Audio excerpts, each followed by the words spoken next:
The bitter April wind cut through the barren trees of Millfield, carrying a heaviness that settled over the county auction grounds. Men and women with mud-caked boots clutched coffee cups and bidding cards, their voices low and impatient as the horse auction proceeded. Then everything seemed to pause when Thomas Wilson stepped into the crowd. His sweater was worn thin, stained with years of hard work. He gripped a weathered hat against his chest, shoulders hunched as though bearing an invisible weight. For a moment, every eye turned toward the stranger who clearly didn't belong. Thomas said nothing at first. His tired blue eyes scanned the pens until they found what he was seeking, a powerful chestnut stallion with a distinctive white blaze down his face, just like the one in the old photograph I Garrett. The horse stood apart from the others, not just in its beauty but in its presence, the way it stood watching, waiting, as though searching for something itself. When the stallion's eyes met Thomas's, something flickered between them, recognition, memory. It was enough to stop Thomas in his tracks. "That horse is mine," Thomas said quietly. Not a shout, not a plea, just a simple statement of fact. Laughter erupted behind him. "That one? You couldn't afford the tail on that horse," said a man in a faded jacket. Another added, "Go home, old-timer. You're embarrassing yourself." But Thomas remained still, his gaze never leaving the stallion. Officer Peter Reynolds, known locally for being tough but fair, approached. "Sir," he said gently, placing a hand on Thomas's shoulder, "I need to ask you to step away from the pen." Thomas barely moved. His face grew pale as he prepared to speak, but nothing came out, just years of quiet ache held inside too long. As he reluctantly stepped back, something extraordinary happened. The chestnut horse reared violently, slamming its hooves against the metal rails with a thunderous crash. The crowd jumped back in alarm. The stallion's eyes remained locked on Thomas's, muscles tense. It wasn't panic or rage driving the animal. It was something deeper, something primal. The horse cried out again, with a piercing whinny that echoed across the grounds as though it came from another time. No one was laughing now. Thomas dropped to his knees in the mud, clutching his hat tightly against his chest as tears slid down his weathered face. "You remember me, don't you, boy?" he whispered, his voice breaking. The stallion, powerful, unclaimed, magnificent, lowered his head slightly, letting out a soft, almost mournful breath. For a moment, time seemed suspended. No one could explain what they had just witnessed, but everyone felt it. This wasn't just a man and a horse. This was a story buried long ago, now rising to the surface. Officer Reynolds kept a firm hand on Thomas' arm, but then the officer's eyes had changed.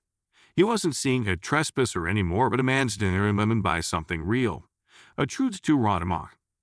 Around them, people muttered nervously, stealing glances at one another, pretending not to feel the weight of the moment. That's when Edward Harper stepped forward, clean-shaven, tall, with polished boots and an expensive coat. He had the kind of presence that commanded attention without words, but when he spoke, his voice cut sharply. "Get that man out of here," he ordered coldly. "You're not turning this auction into a circus." Edward owned half the land in Millfield. His name was on the auction house, and no one questioned his authority. But today, even his voice didn't carry its usual power, not after what they'd all witnessed. Officer Reynolds hesitated. "He hasn't done anything illegal," he said quietly. Edward's nostrils flared. He disrupted the auction. His eyes bored at Thomas. "I know who he is," he added under his breath. "He should have stayed gone." Thomas lifted his head slowly.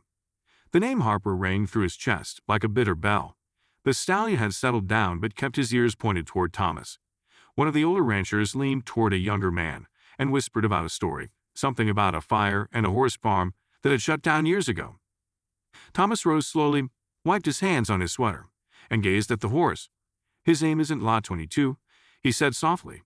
"His name is Ember. He was born in my barn. I raised him, trained him, and I lost him the night everything burned." There it was, the first real crack in the silence. A whisper of something terrible, a memory left unspoken too long. Officer Reynolds shifted uncomfortably as the words hung in the air. Edward clenched his jaw. "You lost everything, Thomas. That includes the horse." But it was too late. The crowd had heard it. And more importantly, the horse had felt it. What had happened all those years ago was no longer in the past. It had been 12 years, but for Thomas Wilson, it still felt like yesterday, the smoke, the heat, the sound of panicked hooves, as fire devoured everything he had built. Thomas' farm had once been a small but thriving operation nestled near the edge of Millfield's old forest line. It had burned to the ground in the middle of the night. No warning, no explanation. The fire marshal called it an accident. Faulty wiring, they said, but Thomas never believed that, and deep down, neither did most of the town.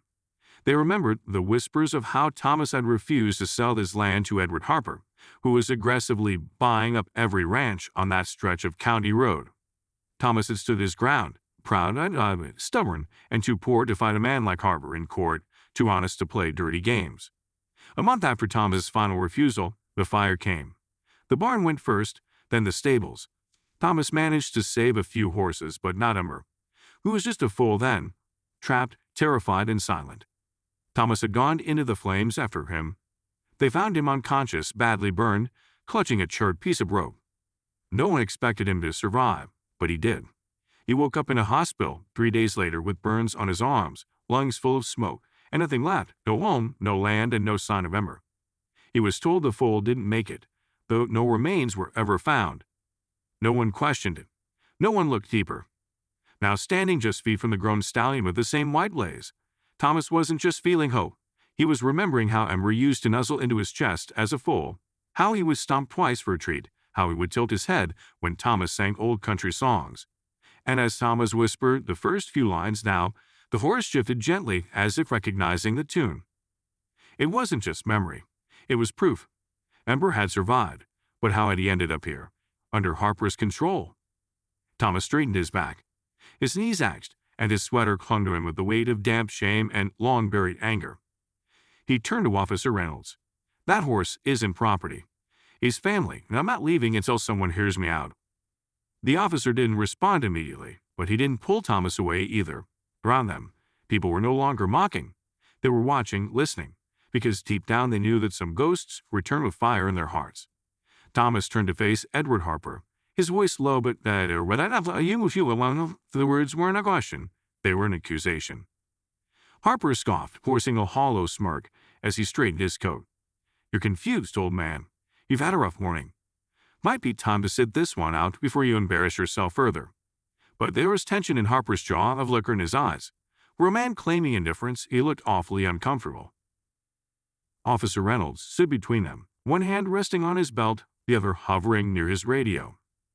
Mr. Wilson says the horse is his, he said cautiously. If there's any paperwork, maybe we should take a second look. That made Harper snap. That horse is legally mine, he growled. Registered, shipped, stabled at my ranch for over a year. You want papers? I've got stacks. But Thomas didn't flinch. And where'd you get him? The question hung in the air like a knife. Harper turned to walk away, but Thomas stepped forward, his voice louder now. You think I don't remember that night? That smell of gasoline in the barn wasn't no electrical fire.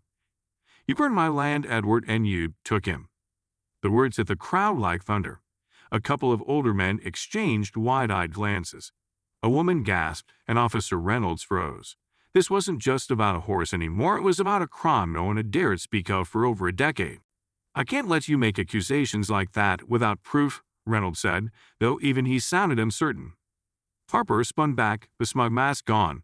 You think anyone's going to believe you. You disappeared for years. You're broke, half mad, and I own this arena, these horses, this town. That was when Thomas saw it, the fear behind Harper's anger. It wasn't about the horse. It was about the truth finally emerging. Ember let out a deep snort from the pen, moving closer to the edge of the gate, as if understanding every word. The crowd had stopped pretending to be uninterested.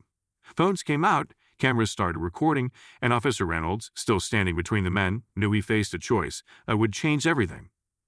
Without warning, Thomas moved toward the gate. The crowd parted, and though Reynolds called after him, Thomas was beyond stopping. He wasn't just walking to the horse. He was walking toward his past, toward the life that had been stolen from him. I'm taking him, Thomas said firmly, and if you try to stop me, you'll regret it. As Thomas opened the gate and stepped inside the pen, the crowd held their breath. Ember turned and trotted toward Thomas, his movements graceful, as if he had been waiting for this moment. When he reached Thomas, he nuzzled him gently, his breath warm against Thomas' chest, a silent acknowledgement, a reunion of two souls lost and now found. Harper rushed forward, but Officer Reynolds blocked his path. Not today, Harper, the deputy said firmly. Let it go. Thomas glanced at Edward one last time.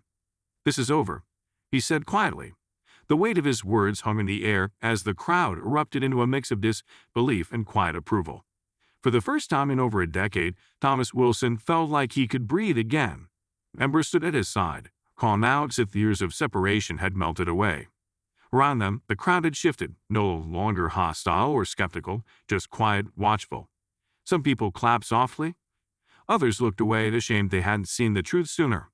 "I'll be requesting the original transfer documents on this horse," Reynolds said evenly, eyes locked on Harper. "And I'll be speaking to the fire department about that report from 12 years ago." Harper tried to laugh it off, but his voice cracked. For the first time, he realized he had pushed too far. The lies he buried were surfacing. Thomas walked out with Ember at his side, leading the horse by nothing more than trust. No rope, no halter, just memory and bond. A voice from the crowd called out, "He really does remember you." Someone else added, "I heard about your farm when I was just a kid." As Thomas passed Reynolds, the officer gave him a slow nod. "You'll need to come down to the station later," he said, "but for now, I think you earned this moment." 2 days later, a dusty pickup truck arrived in Millfield. A woman named Margaret Foster stepped out mid-60s, sun-worn face, sharp eyes under a weathered cap. She hadn't spoken Thomas Wilson's name in years, not since the fire, not since she'd moved away. But when she heard what had happened at the auction, something told her it was time to come back, time to speak the truth. Inside her box were old photos, handwritten notes, and, most importantly, a journal belonging to her late brother Robert, who had worked for Harper at the time of the fire. Robert had written everything down. The threats, the land offers, the strange instructions before the fire, and his deep regret afterward. As the sun dipped below the hills, a knock sounded on the station door. Thomas turned as Reynolds stepped outside, holding the journal and a quiet fire in his eyes. "Thomas," he said, "we're going to need you to read this." It wasn't a victory yet, but it was momentum. And for a man who'd been buried by silence for 12 years, it felt like a roar. The news spread through Millfield faster than wildfire. Harper was under official investigation. People who had long been afraid began to speak, a stable hand from Harper's ranch, then a former auction house employee. Bit by bit, the silence that had protected Edward for over a decade began to crack. That evening, Thomas sat alone on a small porch, watching Ember graze in the fading light. He had waited years for justice, recognition, truth. But the weight in his chest hadn't completely lifted. Because no matter what happened to Harper, the years lost the pain endured that wouldn't come back. "They thought I was nothing," he whispered to the wind. "They thought I stayed buried. But he hadn't, and that mattered, even if the pain still lingered." 6 weeks later, Edward Harper stood before a judge, drowning in evidence he could no longer deny. For a man who once controlled land, money, and people with a single word, it was a devastating fall. Thomas didn't attend the hearing. This fight had never been about revenge. It had always been about truth and finding peace with what was taken from him. He stayed home that day, sitting in the field beside Ember, brushing the stallion's thick chestnut coat under the warm sun. For the first time in years, he didn't feel like a ghost. He felt present, grounded. The land wasn't his again, not yet, but something more important had returned, his truth. At the next county auction, Thomas didn't go to protest. He went to watch, not to fight, just to be there. People nodded to him, offered quiet handshakes. And when someone asked about Ember, he simply said, "He's home now." No dramatics, no speeches, just truth, plain and simple. The kind that didn't need to shout anymore.